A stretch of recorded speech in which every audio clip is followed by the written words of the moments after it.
അനുഗ്രഹിക്കപ്പെട്ട നല്ല സമയത്തിനായി ഞാൻ ദൈവത്തെ സ്തുതിക്കുന്നു, സ്തോത്രം ചെയ്യുന്നു. ദൈവവചനം ശ്രവിച്ചുകൊണ്ടിരിക്കുന്ന എല്ലാ ദൈവമക്കൾക്കും വീണ്ടും വരാമെന്ന് അരുളി ചെയ്തവനായ കർത്താവായ യേശു ക്രിസ്തുവിൻ്റെ തന്നെ നാമത്തിൽ ഞാൻ എൻ്റെ സ്നേഹവന്ദനം അറിയിക്കുന്നു. ഇന്നത്തെ അല്പസമയത്തെ ചിന്തയ്ക്കായി ദാനിയേൽ പ്രവചനം 1-ാം അധ്യായം 8-9 വാക്യങ്ങൾ നമുക്ക് വായിക്കാം.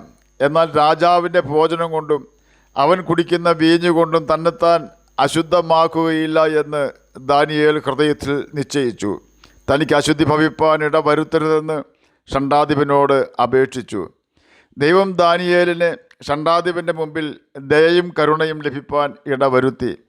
അനുഗ്രഹിക്കപ്പെട്ട വേദവാക്യങ്ങളാണ് നാം കേട്ടത്. യെഹോയാക്കീം രാജാവിനോട് പാപം ചെയ്യരുത് എന്ന ദൈവത്തിൻ്റെ അരുളപ്പാട് അറിയിച്ചു എന്ന കാരണത്താൽ യിരെമ്യാവിനെ പിടിച്ച് തടവിൽ ഇട്ടിരിക്കുകയാണ്. ഈ സമയത്ത് യഹോവ വീണ്ടും അരുളപ്പാട് അറിയിക്കുകയാണ്. എന്നാൽ തടവിൽ കിടക്കുന്ന യിരെമ്യാ പ്രവാചകന് രാജാവിനെ അറിയിക്കുവാൻ നിവൃത്തിയില്ലാതിരുന്നതിനാൽ തൻ്റെ കൂട്ടുപ്രവർത്തകനായ ബാരൂക്കിനോട് യിരെമ്യാവ് പറഞ്ഞു, ഞാൻ തടവിൽ കിടക്കുന്നു. രാജാവിനോട് ദൈവത്തിൻ്റെ അരുളപ്പാട് അറിയിക്കുവാൻ കഴിയാത്തതിനാൽ നീ ഒരു ചുരുൾ എടുത്ത് ഞാൻ പറഞ്ഞു തരുന്ന കാര്യങ്ങളെ അതിൽ എഴുതി രാജാവിനെ വായിച്ചു കേൾപ്പിക്കണം. യിരെമ്യാവ് പറഞ്ഞു കൊടുത്തെഴുതിയ ചുരുൾ ബാരൂക്ക് ഇസ്രായേൽ പ്രഭുക്കന്മാരെ വായിച്ചു കേൾപ്പിച്ചപ്പോൾ അവർ അത് രാജാവിനെ അറിയിച്ചു. രാജാവ് ആ ചുരുൾ കഷ്ണങ്ങളാക്കി നെരിപ്പോടിലിട്ട് കത്തിച്ചു. തന്നെയുമല്ല, ബാരൂക്കിനെയും യിരെമ്യാവെയും പിടിക്കുവാനായി ആളുകളെ ഏർപ്പാടാക്കി. എന്നാൽ യഹോവ അവരെ ഒളിപ്പിച്ചു. യഹോവയെയും യിരെമ്യാവിനെയും ബഹുമാനിക്കാതെ ദൈവത്തിൻ്റെ അരുളപ്പാടുകൾ എഴുതിയ ചുരുൾ കത്തിച്ചു കളഞ്ഞ യഹോയാക്കീം രാജാവായ യഹൂദ രാജാവിനെ ബാബേൽ ചക്രവർത്തിയായ നെബൂഖദ്നേസർ രാജാവ് ബാബേലിലേക്ക് പിടിച്ചുകൊണ്ടുപോയി. ആ കൂട്ടത്തിൽ ദാനിയേലും കൂട്ടുകാരും ഉണ്ടായിരുന്നു. ബാബേൽ ചക്രവർത്തി പിടിച്ചുകൊണ്ടു പോകുന്നതിന് മുമ്പും ദാനിയേലും കൂട്ടുകാരും ദൈവത്തെ ഭയമുള്ളവരും ന്യായപ്രമാണം അനുസരിക്കുന്നവരുമായിരുന്നു. ഇപ്പോൾ അവർ രാജാവിൻ്റെ കസ്റ്റഡിയിൽ ബാബേലിലായിരുന്നിട്ടും പാപം ചെയ്യുവാൻ അവർ കൂട്ടാക്കിയില്ല. പാപം ചെയ്ത് ജീവിച്ചവർ ബാബേലിൽ വലിയ കഷ്ടതയിലാണെങ്കിലും ദാനിയേലിനും കൂട്ടുകാർക്കും ദൈവം ഒരു അവസരം കൊടുത്തു. യോഗ്യരായ ചില ബാലന്മാർക്കാണ് അവസരം. ആ കൂട്ടത്തിൽ ദാനിയേലും കൂട്ടുകാരും ഉണ്ടായിരുന്നു. പാപത്തെ വെറുക്കുന്ന വ്യക്തികൾ എവിടെയായിരുന്നാലും അവർ പാപം ചെയ്യുകയില്ല. അടിമയായിട്ടാണ് അവർ ജയിലിൽ കിടക്കുന്നത്. ഒരു തെറ്റും ദാനിയേൽ ചെയ്തിട്ടില്ല. ദൈവത്തെ ഭയപ്പെട്ട് ന്യായപ്രമാണം അനുസരിച്ച് ജീവിച്ചിട്ടും എനിക്ക് ഈ ഗതി വന്നല്ലോ എന്നോർത്ത് അവൻ ദൈവത്തോട് പിറുപിറുത്തില്ല. അവൻ ദൈവത്തെ പ്രസാദിപ്പിക്കുന്നവനായി തുടരുവാൻ തന്നെ തീരുമാനിച്ചു. രാജാവിൻ്റെ കൊട്ടാരത്തിൽ സേവ ചെയ്യുന്ന ജോലിക്കായി ഒരു തിരഞ്ഞെടുപ്പുണ്ട്. ആ തിരഞ്ഞെടുപ്പിൽ വിജയിക്കുന്നതിന് രാജഭോജനവും രാജവീഞ്ഞും ഉപയോഗിക്കേണ്ടത് ആവശ്യമാണ്. തന്നെയുമല്ല, കൽദയരുടെ വിദ്യയും ഭാഷയും പഠിക്കുകയും വേണം. അവൻ്റെ പേര് മാറ്റിയപ്പോൾ അവൻ എതിർത്തില്ല. കൽദയരുടെ ഭാഷ അവൻ എതിർത്തില്ല. കൽദയരുടെ വിദ്യ അവൻ എതിർത്തില്ല. രാജാവിൻ്റെ ഭോജനവും അവൻ കുടിക്കുന്ന വീഞ്ഞും അവൻ ഉപയോഗിക്കുകയില്ല എന്ന് തീരുമാനിച്ചു. യെരുശലേമിൽ നിന്നും പിടിച്ചുകൊണ്ടു പോകപ്പെട്ട യെഹോയാക്കീൻ എന്ന യഹൂദ രാജാവ് രാജഭോജനവും അവൻ കുടിക്കുന്ന വീഞ്ഞും ഉപയോഗിക്കുന്നുണ്ട്. യഹൂദായിൽ നിന്നും അടിമകളായി വന്ന അനേകരുണ്ട്. അവർ തോന്നിയതുപോലെ ജീവിച്ചു. എന്നാൽ ദാനിയേൽ ന്യായപ്രമാണം അനുസരിച്ച് തന്നെ ജീവിക്കുവാൻ തീരുമാനിച്ചു. അവൻ രാജഭോജനം കഴിക്കുകയും രാജവീഞ്ഞ് കുടിക്കുകയും ചെയ്താൽ ആരും അവനെ നിഷേധിക്കുകയില്ലായിരുന്നു. പക്ഷെ അതൊന്നും ദാനിയേൽ നോക്കുന്നില്ല. കാരണം അവൻ ദൈവവുമായി ഒരു ഉടമ്പടി ചെയ്തിട്ടുണ്ട്. മറ്റാരെങ്കിലും കാണുമെന്നതുകൊണ്ട് പാപം ചെയ്യാതിരിക്കുന്നു എങ്കിൽ അവസരം ലഭിച്ചാൽ അവർ പാപം ചെയ്യുവാൻ സാധ്യതയുണ്ട്. എന്നാൽ പാപത്തെ വെറുക്കുന്നവർ എവിടെയായിരുന്നാലും എത്ര ലാഭം കിട്ടിയാലും അവർ പാപം ചെയ്യുകയില്ല. ന്യായപ്രമാണം അനുസരിച്ച് ഇസ്രായേൽ മക്കൾ മൃഗത്തിൻ്റെ രക്തം തിന്നുവാൻ പാടുള്ളതല്ല. ജാതികൾക്കത് വിഷയമല്ല. രാജഭോജന മാംസം മിക്കവാറും മൃഗത്തെ അറുത്താണോ കൊല്ലുന്നതെന്ന് അറിയില്ല. കഴുത്തറുത്താണെങ്കിൽ രക്തം ഒഴുകിപ്പോയിക്കൊള്ളും. അല്ല എങ്കിൽ മാംസത്തോടൊപ്പം രക്തമുണ്ടാകും. അങ്ങനെയായാൽ അത് ന്യായപ്രമാണത്തിനെതിരാണ്. തന്നെയുമല്ല, ബാബേൽ ചക്രവർത്തി ബാലിൻ്റെ സേവകനാണ്. അവൻ്റെ ഭക്ഷണം അവൻ്റെ ദേവന് കൊടുത്തതിന് ശേഷം ബാക്കി മാത്രമേ മറ്റുള്ളവർക്ക് കൊടുക്കുകയുള്ളൂ എന്ന ഒരു അഭിപ്രായമുണ്ട്. വീഞ്ഞിൻ്റെ കാര്യത്തിൽ ന്യായപ്രമാണം അവനെ വിലക്കുന്നില്ല എങ്കിലും ദാനിയേൽ വീഞ്ഞ് ഒഴിവാക്കിയതിന് കാരണമായി പറയുന്നത് ഒന്നുകിൽ വീഞ്ഞും ബാലിന് കൊടുത്തതിൻ്റെ ബാക്കി, അതായത് ബാലിന് നിവേദിച്ചതിന് ശേഷം മാത്രമേ വിതരണം ചെയ്യുകയുള്ളൂ എന്നാണ്. അതല്ല എങ്കിൽ ദാനിയേൽ നാസീർ വ്രതക്കാരനാകുവാൻ സാധ്യതയുണ്ടെന്നും പറയപ്പെടുന്നു. എന്തു തന്നെയായാലും രാജാവിൻ്റെ ഭോജനവും രാജവീഞ്ഞും തന്നെ അശുദ്ധനാക്കും എന്ന് ദാനിയേലിലുള്ള ദൈവാത്മാവ് അവനെ ബുദ്ധി ഉപദേശിച്ചു കാണും. അതും നമുക്കറിയില്ല. രാജഭോജനവും രാജവീഞ്ഞും തന്നെ അശുദ്ധനാക്കുമെന്ന് അവൻ മനസ്സിലാക്കുകയും ദാനിയേൽ അത് ഉപേക്ഷിക്കുവാൻ തയ്യാറാവുകയും ചെയ്തു. ദാനിയേലിൻ്റെ തീരുമാനം ദൈവം ഇഷ്ടപ്പെടുന്ന തീരുമാനമായിരുന്നു. അതുകൊണ്ട് തന്നെ ഷണ്ഡാധിപന് ദാനിയേലിനോട് ദൈവം കരുണ തോന്നുമാറാക്കി എന്ന് നാം മുൻപേ കേട്ടല്ലോ.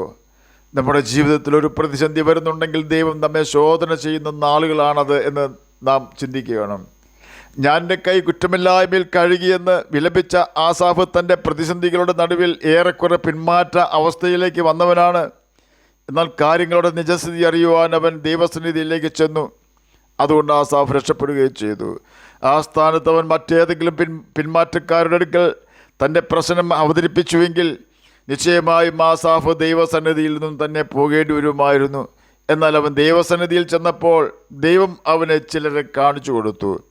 അപ്പോഴാണ് നല്ല നിലയിലാണ് തങ്ങൾ ജീവിക്കുന്നത് എന്ന് ചിന്തിച്ചിരുന്ന പല വ്യക്തികളുടെയും വീടിനകത്ത് നരകമാണെന്നും അവർ എപ്പോൾ ആത്മഹത്യ ചെയ്യുമെന്നൊരു പിടിയുമില്ലാത്ത അവസ്ഥയിലാണെന്നും ആസാഫ് മനസ്സിലാക്കിയത്. അവരെപ്പോലെ ആകുവാൻ ആസാഫ് കുതിച്ചിട്ടുണ്ട്. എന്നാൽ ദൈവം ആസാഫിനെ വലം കൈക്ക് പിടിച്ച് നിർത്തിയിരിക്കുകയാണ്. പാപത്തിൽ പോകാതെ ദൈവം ആസാഫിനെ തടഞ്ഞിരിക്കുകയായിരുന്നു. ഇപ്പോഴിതാ ദാനിയേൽ പ്രതിസന്ധിയിലാണ്. പാപം ചെയ്യാതെ ജീവിച്ചിട്ടും രക്ഷപ്പെടുവാൻ കഴിയുന്നില്ല. ബാബേലിൽ അവൻ വരേണ്ടി വന്നു. ബാബേലിൽ വന്നിട്ടും രക്ഷയില്ല. രാജഭോജനവും രാജവീഞ്ഞും കുടിച്ച് ന്യായപ്രമാണം ലംഘിക്കുവാൻ സാത്താൻ അവനെ പരീക്ഷിക്കുകയാണ്. ദാനിയേൽ തൻ്റെ ദൈവത്തിൽ ആശ്രയിച്ചതിനാൽ ദാനിയേലിൻ്റെ ആഗ്രഹപ്രകാരം ദൈവം ഷണ്ഡാധിപനെ ദാനിയേലിനോട് കരുണ തോന്നുമാറാക്കി. പാപം ചെയ്യാതെ ജീവിക്കുവാൻ നമുക്ക് താല്പര്യമുണ്ടെങ്കിൽ എത്ര വലിയ പ്രതിസന്ധിയിലും അപ്രകാരം ജീവിക്കുവാനുള്ള സാഹചര്യം സ്വർഗത്തിലെ ദൈവം നമുക്ക് ഒരുക്കിത്തരും. ഏതാനും ദിവസം പച്ചക്കറി ആഹാരവും പച്ചവെള്ളവും കുടിച്ച ദാനിയേൽ, ശദ്രക്, മേശക്, അബേദ്നെഗോ എന്നീ 4 ബാലന്മാർ മറ്റുള്ളവരെക്കാൾ സകലത്തിലും യോഗ്യന്മാരായി കണ്ടു. ശേഷിക്കുന്ന ദിവസങ്ങളിലും ആ 4 ബാലന്മാർക്ക് പച്ചക്കറി ആഹാരവും പച്ചവെള്ളവും മാത്രം കൊടുത്തു. സകലത്തിലും അവർ നിപുണരായി തീരുകയും ചെയ്തു. ദൈവത്തെ ഭയമുള്ള ആ 4 ബാലന്മാരെ പോലെ അറിവിലും ജ്ഞാനത്തിലും മറ്റാരും ഉണ്ടായിരുന്നില്ല. വിളിക്കപ്പെട്ട ബാലന്മാർ അനവധിയായിരുന്നു. എന്നാൽ രാജകൊട്ടാരത്തിൽ സേവിക്കുന്നതിനായി തിരഞ്ഞെടുക്കപ്പെട്ടത് ദാനിയേലിനെയും ശദ്രക്കിനെയും മേശക്കിനെയും അബേദ്നെഗോവിനെയും മാത്രമായിരുന്നു. തൽക്കാലം പാപം ചെയ്ത് സുഖിച്ച ശേഷം ബാലന്മാർ തീറ്റയും കുടിയും കഴിഞ്ഞ് തിരഞ്ഞെടുക്കപ്പെടാതെ പോയപ്പോൾ ദൈവത്തെ ഭയമുള്ള പാപത്തെ വെറുക്കുന്ന 4 ബാലന്മാർ കൊട്ടാരത്തിൽ പ്രധാനികളായിത്തീർന്നു. തന്നെയുമല്ല രാജാവ് ചോദിച്ച ചോദ്യങ്ങൾക്കെല്ലാം അവർ ഉത്തരം പറഞ്ഞു. രാജ്യത്തുള്ള മന്ത്രവാദികളെക്കാളും ജ്ഞാനികളെക്കാളും ഈ ബാലന്മാരുടെ ജ്ഞാനം ശ്രേഷ്ഠമായിരുന്നു. ദൈവത്തിന് വേണ്ടി നാം ചിലത് വേണ്ടെന്ന് വെച്ചാൽ ദൈവം അതിൽ പ്രസാദിക്കും. ദൈവം നമ്മിൽ പ്രസാദിച്ചാൽ നമുക്ക് മാത്രമല്ല നമ്മുടെ തലമുറയ്ക്ക് വേണ്ടി കർത്താവ് കരുതും. പാപം ചെയ്യാതെ ജീവിക്കുവാൻ ശ്രമിച്ച ദാനിയേലിനും കൂട്ടുകാർക്കും വേണ്ടി ഇപ്പോൾ ഇതാ ദൈവം പ്രവർത്തിച്ചു തുടങ്ങിക്കഴിഞ്ഞു. അത് ദാനിയേൽ പ്രവചനം 2-ാം അധ്യായം 1-ാം വാക്യത്തിൽ നമുക്ക് കാണുവാൻ കഴിയും. നെബൂഖദ്നേസർ രാജാവ് ഒരു സ്വപ്നം കണ്ടു. സ്വപ്നം മറന്നുപോയി, അർത്ഥമറിയുവാനും വയ്യ. ദേശത്തുള്ള മന്ത്രവാദി ശ്രേഷ്ഠന്മാരെയും ആഭിചാരകന്മാരെയും വിളിപ്പിച്ചു. ആർക്കും അർത്ഥമറിയില്ല. സ്വപ്നം പറഞ്ഞാൽ അർത്ഥം അറിയിക്കുന്ന ജ്ഞാനികളെ അവിടെ ഉണ്ടായിരുന്നുള്ളൂ. ദൈവം ദാനിയേലിനെ മാനിക്കുന്നു. അവൻ അർത്ഥം പറഞ്ഞു കൊടുക്കുകയും രാജാവ് അവൻ്റെ മുമ്പിൽ വീണിടുകയും ചെയ്യുന്നു. ദാനിയേൽ പ്രവചനം 1-ാം അധ്യായം 8-ാം വാക്യത്തിൽ ദൈവത്തിന് വേണ്ടി ഒരു തീരുമാനമെടുത്ത ദാനിയേലിന് മുമ്പിൽ ദാനിയേൽ പ്രവചനം 2-ാം അധ്യായം 46-ാം വാക്യത്തിൽ നെബൂഖദ്നേസർ രാജാവ് വീണ് കിടക്കുകയാണ്.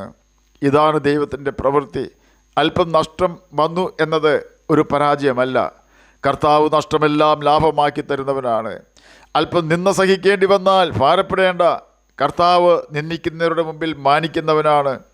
ദാനിയേലിനെ പ്രതിസന്ധി വലിയതായിരുന്നുവെങ്കിലും അവനും കൂട്ടുകാരും ദൈവത്തോട് പാപം ചെയ്തില്ല. എന്നാൽ ആ കുഞ്ഞുങ്ങളെ ദൈവം മാനിക്കുന്നു.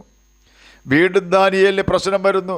ദാനിയേൽ പ്രവചനം 6-ാം അധ്യായം 10-ാം വാക്യത്തിൽ വിശ്വസ്തനായ ദാനിയേലിന് കൊടുക്കുവാൻ തീരുമാനിച്ച 120 സംസ്ഥാന മേലധികാരികളും 2 പ്രധാന മേധാവികളും ചേർന്ന് ഉണ്ടാക്കിയ രേഖ നിമിത്തം 30 ദിവസത്തേക്ക് രാജാവിനോടല്ലാതെ ആരോടും പ്രാർത്ഥിക്കരുതെന്ന് രേഖയുണ്ടാക്കി. ആ രേഖയൊന്നും ദാനിയേലിനെ ബാധിക്കുന്നില്ല. ദാനിയേൽ പ്രവചനം 6-ാം അധ്യായം 10-ാം വാക്യത്തിൽ തനിക്കെതിരെ രേഖ എഴുതിയെന്ന് അറിഞ്ഞപ്പോൾ ദാനിയേൽ ദിവസവും ചെയ്യുന്നത് പോലെ ജെറുസലേം ദേവാലയത്തിന് നേരെ കിളിവാതിൽ തുറന്നു വെച്ച് 3 നേരവും പ്രാർത്ഥിച്ചു. മറയ്ക്കുവാനില്ലാത്തവൻ ആരെയും ഭയപ്പെടേണ്ട കാര്യമില്ല. ദൈവത്തെ ഭയപ്പെടുന്നവൻ ആരെയും ഭയപ്പെടേണ്ട ആവശ്യമില്ല. ദാനിയേൽ യഹോവയോട് പ്രാർത്ഥിച്ചു എന്ന ഒറ്റ കാരണത്താൽ അവനെ പിടിച്ച് സിംഹക്കുഴിയിലിട്ടു. ഇതാലെ അവൻ്റെ ശല്യം തീർന്നുവെന്ന് ശത്രു വിചാരിച്ചു. എന്നാൽ പ്രപഞ്ചത്തിൻ്റെ സൃഷ്ടാവ് ദാനിയേലിനെ സിംഹക്കുഴിയിൽ ഇടരുതെന്ന് രാജാവിനോട് കൽപ്പിച്ചില്ല. ദാനിയേലിനെതിരെ രേഖയുണ്ടാക്കിയപ്പോൾ ദൈവം നിശബ്ദനായിരുന്നു. ചിലപ്പോൾ ദൈവം അങ്ങനെയാണ്. കാരണം ദൈവത്തെ ഭയത്തോടെ